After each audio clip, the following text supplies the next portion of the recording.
Le nouveau Front populaire et notamment LFI prend de l'importance, on l'a vu au point qu'on en parle pour son entrée au gouvernement. Il est intéressant de savoir qui sont les têtes pensantes et ce que pensent les têtes pensantes qui sont du côté gauche de cette coalition. Arrêtons-nous par exemple sur cette déclaration de Geoffroy de La Gannerie avec vous, Gabriel Cluzel, ce proche de Jean-Luc Mélenchon.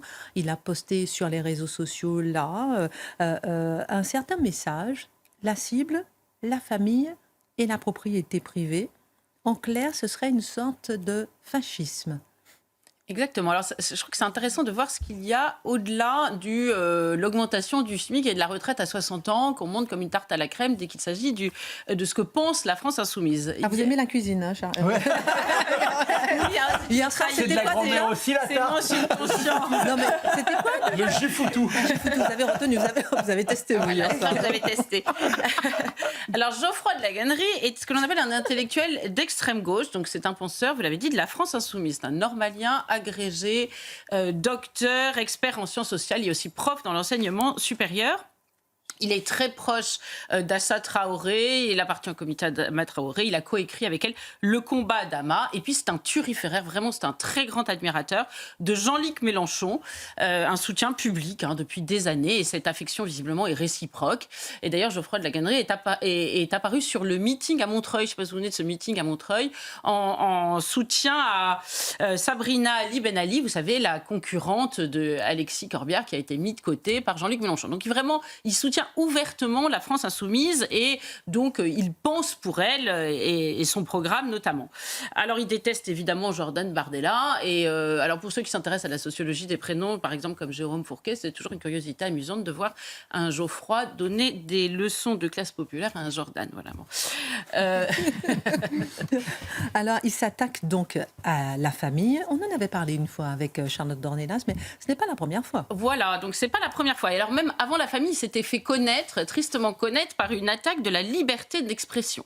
En septembre 2020, c'était sur France Inter, parce qu'il a vraiment son rond de serviette sur France Inter, il avait dit, je cite, « Il faut reproduire des censures dans l'espace public, au moins ça le mérite d'être clair, pour rétablir un espace où les opinions justes prennent le pouvoir sur les opinions injustes. » Alors voilà, reste à savoir qui va décider qui est juste, quelle opinion est juste et quelle opinion est injuste. Alors lui, sans doute, donc, vous voyez, en matière de liberté d'expression, côté de lui, Robert Spierre, c'est un peu Laura Ingalls.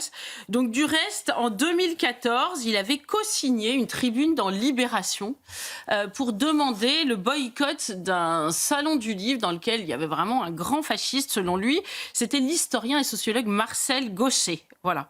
Donc on imagine qu'il avait des opinions injustes aux yeux de Geoffroy de La Gannerie.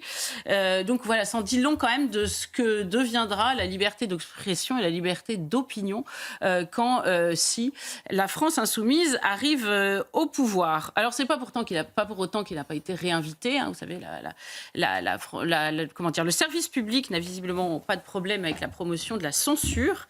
Et là, en mars 2023, vous vous en souvenez, vous me dites que vous en avez peut-être parlé, non? C'est ce que Mathieu m'a dit.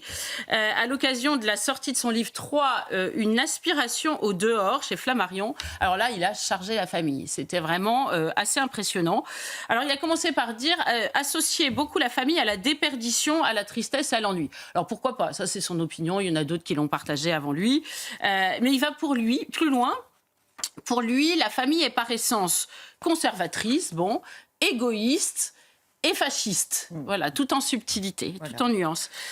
Il dénonce le familiarisme. Voilà, le familiarisme, c'est défini par Larousse comme la tendance à mettre en avant l'importance de la famille dans la société. Mais on va dire que pour le moment, c'est l'avis d'un écrivain engagé de gauche. Oui, pardon. Alors, pourquoi son récent post sur X est-il plus inquiétant que tout ce qu'il a pu dire jusque-là, selon vous? Bien parce que ce poste, alors qu'il a mis, ça m'a frappé, qu'il a mis vraiment à 2 jours des élections législatives, réclame une traduction politique de ses convictions. Je rappelle qu'il est un des penseurs de la France insoumise. Il s'est extrait d'un très long entretien qui a été publié sur la chaîne YouTube Nouvelle Pensée Critique au mois d'avril, mais il a choisi ce petit extrait. L'ensemble de l'entretien est très intéressant, notamment l'argutie pour montrer que Jean-Luc Mélenchon peut être un despote au sein de LFI, qu'il n'y a pas besoin de démocratie dans un parti. C'est très intéressant, mais c'est c'est un autre sujet. Là, c'est vraiment, il a choisi cet extrait pour le poster juste avant les législatives. Donc, ça semble vraiment être une partie de son programme. Il met comme commentaire au-dessus de ce post, c'est l'une des questions à affronter. Donc, c'est vraiment éminemment politique, c'est pas abstrait du tout. Et sur cet extrait, on lui demande de penser, alors la question est complètement alambiquée, ce que serait l'horizon affectif et pratique qui pourrait se coupler avec un bouleversement politique. Moi, je n'ai pas fait de sociologie, ça doit être sans doute pour ça que je ne comprends pas. Mais si on traduit, on lui demande comment, par un changement politique, on peut agir sur la vie affective et pratique des Français. Donc déjà, c'est quand même une intrusion autoritaire extrême dans notre intimité quotidienne. Alors on va marquer une pause, on va continuer là-dessus. La maison individuelle, la famille, c'est fasciste. On va essayer de comprendre tout ça. Vous êtes peut-être d'accord ou pas, #face à l'info. Dans un instant, je vais vous montrer, faire écouter une petite chanson sympa que j'ai. Peut-être que ça vous plaira. En tout cas, c'est pas du tout un clip de rap pour changer. Et je vais vous faire aussi. On va parler peut-être aussi dans un instant de ces messages reçus sur Instagram. Je ne sais pas si vous, autour de la table, vous avez reçu ces messages, comme quoi vous serez défiguré si vous êtes proche du RN. Il n'y a personne proche du RN ici, donc c'est pas vous. Mais en tout cas, on va en parler. On marque une pause, à tout de suite. Comment Geoffroy de la Gannerie explique-t-il que la famille et la maison individuelle est fasciste ? Alors, c'est très simple. Il cite alors Jean-Luc Mélenchon. Ça vous paraît pas évident, mais vous allez voir, c'est très simple. Pour expliquer qu'en Amérique latine, les grandes vagues de révolution n'ont pas fonctionné. Et vous savez pourquoi elles n'ont pas fonctionné ? C'est terrible. Parce que quand on aide les gens pauvres et pour en faire des classes moyennes, et ben comme toutes les classes moyennes, vous allez comprendre pourquoi la gauche déteste les classes moyennes, elles deviennent conservatrices, attachées à des propriétés et donc de droite. Donc il explique que sans éducation, comprenez sans rééducation, eh bien les gens sont spontanément conservateurs et pas progressistes. Donc pour une révolution durable, il faut mettre à bas la structure familiale qui par essence est une structure d'autorité, d'appartenance, de patriarcat, de transmission. Donc la famille c'est fasciste et il le redit.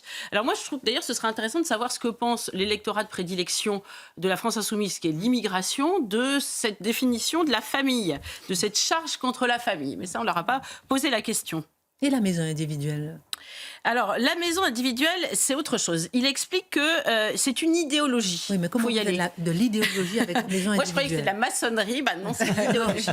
Alors, pour l'expliquer, il en appelle au man de Bourdieu. Vous voyez, alors, c'est très simple. Avoir son propre foyer, c'est s'endetter pour 20 ans. Et ça, s'endetter pour 20 ans, c'est réactionnaire et c'est mal. Parce que quand vous endettez, vous faites moins la grève. Vous êtes moins révolté. Vous avez des prêts à rembourser. Donc, vous êtes plus docile. Vous avez un foyer, une maison à défendre, c'est affreux. C'est réactionnaire et égoïste. Et c'est vraiment salaud de pauvres. Vous voyez, dès qu'on les aide, eh ben, ils ont envie de sortir la tête de l'eau, de faire en sorte que leurs enfants réussissent. C'est vraiment très pénible. On leur a dit pourtant de ne pas prendre l'ascenseur social, mais ils n'écoutent pas. Ben, la société de la maison individuelle, dit-il, je le cite, c'est une juxtaposition d'égoïsme. Donc pour lui, pour rendre la révolution durable, parce que c'est ça, hein, il explique que les révolutions ont toutes raté, c'était pas à cause de l'impéritie des idéologies marxistes, c'est parce que on n'a pas assez travaillé les individus. Il faut que la société cesse d'encourager la famille et la maison individuelle qui font naître le fascisme. Donc la politique du crédit, des allocations familiales et du mariage. Alors, comment tout cela se traduirait-il concrètement, Gabriel ? Et est-ce que ce n'est pas finalement cohérent avec la petite musique que l'on entend monter depuis un certain temps à l'extrême gauche ? Oui, bien sûr. Exit les allocations familiales, toutes les aides aux jeunes parents ayant des enfants, hein, on l'a dit. Et en tout cas, il faut à minima des allocations familiales très dégressives. Mais ça, Yves Cochet, vous savez, l'écolo Yves Cochet, il en parle depuis 2009. Il l'avait dit en 2009 dans Le Monde, il l'a répété en 2019, je crois, dans l'Obs. Alors bientôt, il y aura aussi, comme en Chine, des allocations familiales négatives, tant qu'on y est. Parce que les enfants, en plus d'être fascistes, ils polluent. Donc c'est très pénible. Donc plus d'encouragement d'aucune sorte à acheter un pavillon. Ça tombe sous le sens. Donc les propriétaires doivent être dissuadés, on imagine, par une fiscalité punitive. Et vous voyez, ça s'emboîte vraiment bien comme un puzzle avec tout ce qu'on a dit hier de Sandrine Rousseau. Sandrine Rousseau qui disait, mais pour la dette, c'est très facile, il suffit d'aller piocher dans le bas de laine des Français. Ben évidemment, si vous n'avez plus d'enfants à élever, plus de familles, de maisons à acheter, ben écoutez, vous avez plein d'argent dont vous ne faites rien. C'est un peu normal que vous le donniez à l'État. Et si en égoïste, vous ne voulez pas lui donner, ben écoutez, c'est un peu normal, là aussi, que l'État vienne le chercher. Et ça s'accorde très bien aussi avec la taille rude de Thomas Piketty, un autre autre penseur de la France insoumise qui veut faire un héritage pour tous de 120 000 euros. À 25 000 euros, à 25 ans, tout le monde aurait 120 000 euros. Vous voyez, l'héritage que vous recevez à la fin, il se transformerait. Il y aurait une redistribution des héritages qui ferait que chaque individu toucherait 120 000 euros à 25 ans et pas plus vos enfants que ceux des autres. Alors en plus, c'est très compliqué parce que où s'arrêterait le périmètre, sachant qu'on ne va pas faire que pour les Français, ça serait de la préférence nationale, ça ce serait fasciste. Donc ce sera pour tout ce qui vient chez nous. Donc c'est autant dire que c'est un vaste tonneau des Danaïdes. Alors moi je crois que c'est important quand même de se pencher ce soir avant les élections sur ce programme, mais ce vrai programme, hein, pas seulement l'écume, du nouveau Front populaire et de LFI qui en est quand même une composante majeure. Merci beaucoup à ma chère Gabrielle. Je sais pas, je vais faire écouter ma